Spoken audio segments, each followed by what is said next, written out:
Women இந்த பைபிள்ல இன்னைக்கு நாம பார்க்க போறது யாகேல். இஸ்ரவேல் ஜனங்கள் தேவனின் பார்வைக்கு பொல்லாப்பானதை செய்து வந்ததால் தேவன் அவர்களை கானான் தேசத்து ராஜாவாகிய யாபீனின் கையில் ஒப்பு கொடுத்தார்.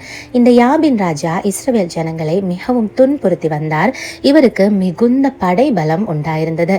இந்த ராஜா இஸ்ரவேல் ஜனங்களை 20 வருஷ காலம் துன்புறுத்தி அடிமைப்படுத்தி வைத்திருந்தார். இந்த யாபீன் ராஜாவுடைய சேனாதிபதியின் பெயர் சிசெரா. இப்போ இஸ்ரவேல் ஜனங்கள் தேவனிடம் போய் முறையிட ஆரம்பிக்கிறாங்க. தங்களுடைய தவற உணரவும் செய்யறாங்க.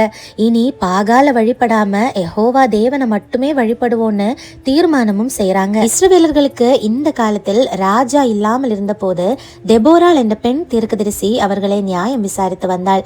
இப்போ தேவன் தெபோராள் மூலமா பேசுறாரு. அந்தபடியே பாராக்கின் தலைமையில் இஸ்ரவேல் மக்களுக்கும் யாபீன் ராஜாவுக்கும் யுத்தம் வலுக்க ஆரம்பிக்குது. யாபீன் ராஜாவுடைய மொத்த படையும் அவருடைய சேனாதிபதியாகிய சிசெராவும் பாராக்கினால் முறியடிக்கப்படுகிறார்கள். இப்போ அந்த இடத்துல இருந்து சிசெரா தப்பித்து ஓடுகிறார். ஓடி நேரா அவர் வந்தது எங்கன்னா கேனியனான ஏபேரின் மனைவி யாகேலுடைய கூடாரத்துக்கு. யாகேலும் சிசெராவை பார்த்த உடனே வாரும் ஆண்டவரேன்னு அவங்களுடைய கூடாரத்துக்குள்ள அழைச்சிட்டு போறாங்க. அழைச்சிட்டு போய் அவரை ஒரு சமுக்காலத்தை வச்சு மூடி வைக்கிறாங்க.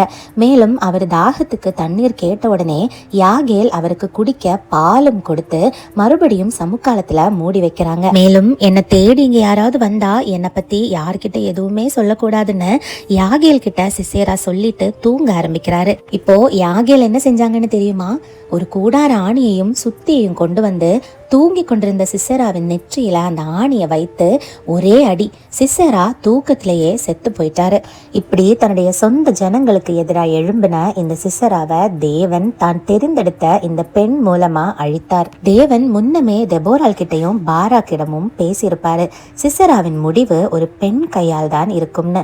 தேவன் முன்னமே தெரிந்தெடுத்து வைத்திருந்த பெண் தான் இந்த யாபேல். இந்த யாகேலை போல நீங்களும் தேவ திட்டத்துக்கு தெரிந்தெடுக்கப்பட்டவங்க தான். யாகேலை போல நீங்கள் ஒவ்வொருவரும் அவருடைய திட்டத்துக்குள் இணைந்து அவரால் பயன்படுத்தப்பட வேண்டும் என்று இயேசு கிறிஸ்துவின் நாமத்தில் உங்கள் ஒவ்வொருவரையும் வாழ்த்துகிறேன்.